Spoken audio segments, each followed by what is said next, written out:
The Schumer shellacking continuing. The Democratic Senate Minority Leader facing calls from his colleagues to step aside after moving to keep the government open last week. Let's get the read on all this from Real Clear Politics, Phil Wegmann, and Democratic pollster Carly Cooper. Folks, thanks for being here. Really appreciate it. Phil, let's just start off with you. How would you characterize right now, this morning on Saturday, how Democrats are feeling about Chuck Schumer, who has been on a media tour for his book, but also to try to just defend his move here to not shut down the government? Do you think Schumer made any inroads here to save his position as minority leader at all? Democrats are certainly in the wilderness right now, and I think that Minority Leader Chuck Schumer is a bit bewildered because tactically he did the right thing. If you're looking at the Obama years when you had Tea Party Republicans try and force that president's hand using a shutdown, he looked at that recent history and came to the conclusion that the party that forces a shutdown is the party that eventually gets the blame. And so from his perspective, he was more than happy to go along with this CR to live and fight another day. And yet you do have a lot of energy on his left flank. Progressives like AOC, like Bernie Sanders, who wanted him to fight harder. The issue, though, is, Schumer is trying to tell his party is what could we have actually accomplished? The political arithmetic is not on our side. And so perhaps Schumer saved his party from itself, but he may be the one who ultimately ends up bearing the price. Because the thing about these populist rebellions, they simmer until they explode. And if anyone doubts that, they can ask John Boehner or Mitch McConnell or Eric Cantor. Yeah, Carly, I want to bring up this poll. It's a Fox News poll. This is the Congressional Democrats approval rating. According to this poll of registered voters, 66% of voters disapprove the job that congressional Democrats are doing. I know your expertise is in polling, so how are you advising the Democrats, the top leadership here, as to which way they should go right now, how they should handle this right now? Yeah, Democratic leaders are facing historic levels of discontent right now from their Democratic base.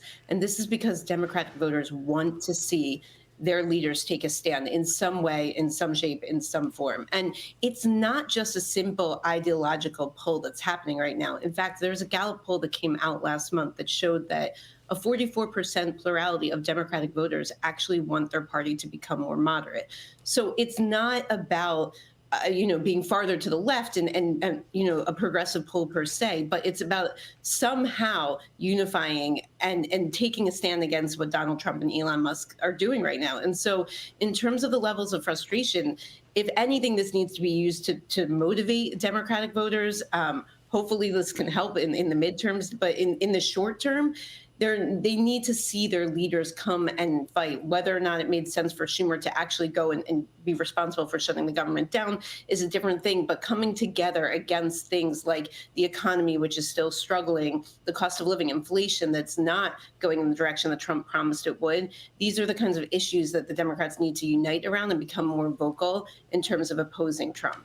My last question for the both of you is, Phil, we talk about Alexandria Ocasio-Cortez, Bernie Sanders on the road right now. They are the only ones that are showing any semblance of a fight or energy. You had more people showing up in Arizona for them on their tour fighting the oligarchy than they showed up for Sanders when he was running for president in 2020. So, Phil, do you think that it is in the Democrats' best interest to capitalize on that energy at risk of it being too far left for the general electorate?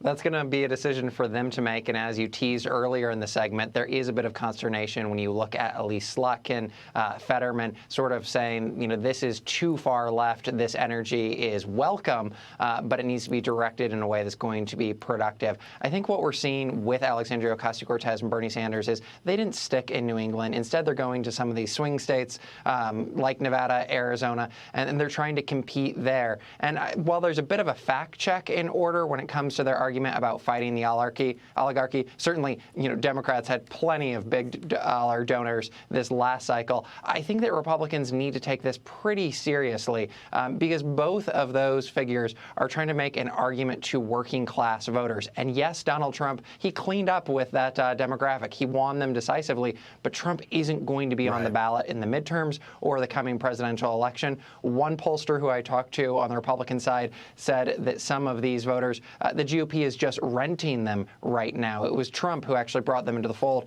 and Republicans need to make a case to make them permanent Republican voters. And Carly, quickly, your thoughts on AOC and Sanders. I think AOC and Sanders are getting a big audience because they're the only people right now who are offering a place for Democrats to channel their outrage and their frustration and their feelings of isolation being out in the wilderness right now. So if moderate Democrats want to be able to take that stance, they've got to get out there and present an alternate and, you know, a competing argument to Trump, because they just want there to be a fight back to what's happening right now in the White House. And the threat of these Democrats being primaried is very real, right, Carly? Oh, absolutely.